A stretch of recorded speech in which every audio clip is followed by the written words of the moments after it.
Hello everyone, ಮತ್ತೊಮ್ಮೆ ಇಗ್ನೋ ಚಾನೆಲ್ಗೆ ಸ್ವಾಗತ. ನೀವು ನಿಮ್ಮ ಖಾಲಿ ಪೇಜ್ ನೋಡುತ್ತಾ ಈ ದೊಡ್ಡ ಅಕಾಡೆಮಿಕ್ ಪ್ರಾಜೆಕ್ಟ್ ಅಥವಾ ಥೇಸಿಸ್ ಅನ್ನು ಹೇಗೆ ಸ್ಟಾರ್ಟ್ ಮಾಡಬೇಕು ಎಂದು ಯೋಚಿಸುತ್ತಿದ್ದೀರಾ? ಇಂದು ನಾವು ಅದನ್ನು chapter by chapter break down ಮಾಡಿ ತುಂಬ ಈಸಿ ಆಗಿ ಅರ್ಥ ಮಾಡಿಕೊಳ್ಳೋಣ. ಮೊದಲು ಎಸೆನ್ಷಿಯಲ್ಸ್, ನಿಮ್ಮ ಕವರ್ ಪೇಜ್ ಮತ್ತು ಸರ್ಟಿಫಿಕೇಟ್. ಇದು ನಿಮ್ಮ ಪ್ರಾಜೆಕ್ಟ್ನ ಫಸ್ಟ್ ಇಂಪ್ರೆಷನ್, ಆದ್ದರಿಂದ ಕ್ಲಿಯರ್, ಕನ್ಸೈಸ್ ಮತ್ತು ಪ್ರೊಫೆಷನಲ್ ಆಗಿರಬೇಕು. ಇದು ನಿಮ್ಮ ಹಾರ್ಡ್ ವರ್ಕ್ಗೆ ಇರುವ ಅಫಿಷಿಯಲ್ ಹ್ಯಾಂಡ್ಶೇಕ್ ಅಂತ ಹೇಳಬಹುದು. ಮುಂದೆ ಬರುತ್ತದೆ ಬ್ಯಾಕ್ ಬೋನ್, ನಿಮ್ಮ ಟೇಬಲ್ ಆಫ್ ಕಂಟೆಂಟ್ಸ್ ಮತ್ತು ಲಿಸ್ಟ್ ಆಫ್ ಫಿಗರ್ಸ್. ಇದು ನಿಮ್ಮ ಪ್ರಾಜೆಕ್ಟ್ನ ನ್ಯಾವಿಗೇಷನ್ ಸಿಸ್ಟಮ್. ಇದು ವೆಲ್ ಆರ್ಗನೈಸ್ಡ್ ಆಗಿದ್ದರೆ ನಿಮ್ಮ ಪ್ರಾಜೆಕ್ಟ್ ಸ್ಟ್ರಕ್ಚರ್ ತುಂಬ ಕ್ಲಿಯರ್ ಆಗಿದೆ ಅನ್ನೋದನ್ನು ತೋರಿಸುತ್ತದೆ ಮತ್ತು ರೀಡರ್ಗೆ ಫಾಲೋ ಮಾಡೋದು ಈಸಿ ಆಗುತ್ತದೆ. Chapter 1 introduction. ಇಲ್ಲಿ ನೀವು ರೀಡರ್ನ ಅಟೆನ್ಷನ್ ಗ್ರ್ಯಾಬ್ ಮಾಡಬೇಕು.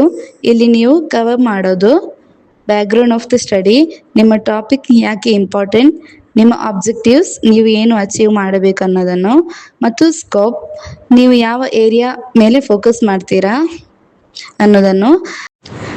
ಅದಾದ ಮೇಲೆ ಬರುತ್ತದೆ ಚಾಪ್ಟರ್ 2 ರಿವ್ಯೂ ಆಫ್ ಲಿಟ್ರೇಚರ್. ಇದನ್ನು ಒಂದು ಡೀಪ್ ಡೈ ಅಂತ ಥಿಂಕ್ ಮಾಡಬಹುದು. ನಿಮ್ಮ ಟಾಪಿಕ್ ಬಗ್ಗೆ ಆಲ್ರೆಡಿ ಅದರ್ ರಿಸರ್ಚರ್ಸ್ ಏನು ಹೇಳಿದ್ರು ಅನ್ನೋದನ್ನು ಇಲ್ಲಿ ಎಕ್ಸ್ಪ್ಲೈನ್ ಮಾಡ್ತೀರಾ. ಇದು ನಿಮ್ಮ ರಿಸರ್ಚ್ಗೆ ಸ್ಟ್ರಾಂಗ್ ಫೌಂಡೇಶನ್ ಕೊಡುತ್ತದೆ. ಮುಂದೆ ಚಾಪ್ಟರ್ 3 ರಿಸರ್ಚ್ ಮೆಥಡಾಲಜಿ. ಇದು how you did the research ಅನ್ನೋದನ್ನು ಎಕ್ಸ್ಪ್ಲೈನ್ ಮಾಡುವ ಚಾಪ್ಟರ್. ಇಲ್ಲಿ ನೀವು ಹೇಳೋದು research design, sample size, data collection methods.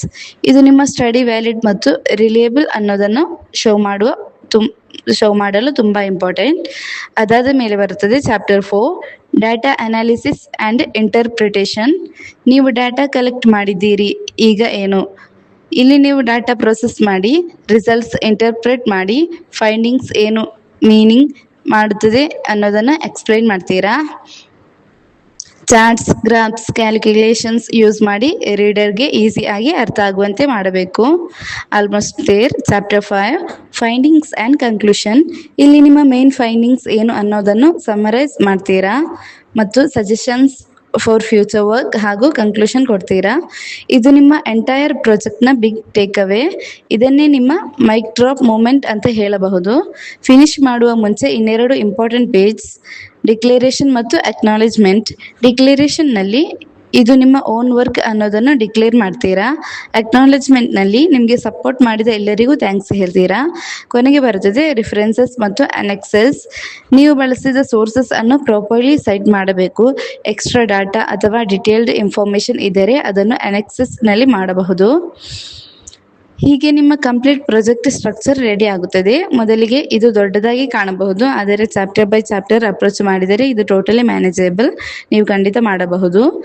ಈ ವಿಡಿಯೋ ನಿಮಗೆ ಹೆಲ್ಪ್ಫುಲ್ ಆಗಿದ್ದರೆ ಲೈಕ್ ಮಾಡಿ, ಸಬ್ಸ್ಕ್ರೈಬ್ ಮಾಡಿ ಇನ್ನಷ್ಟು ಅಕಾಡೆಮಿಕ್ ಟಿಪ್ಸ್ಗಾಗಿ, ಮತ್ತು ಕಮೆಂಟ್ನಲ್ಲಿ ನೀವು ಎದುರಿಸುತ್ತಿರುವ ಅಕಾಡೆಮಿಕ್ ಚಾಲೆಂಜ್ ಏನು ಅನ್ನೋದನ್ನು ಶೇರ್ ಮಾಡಿ.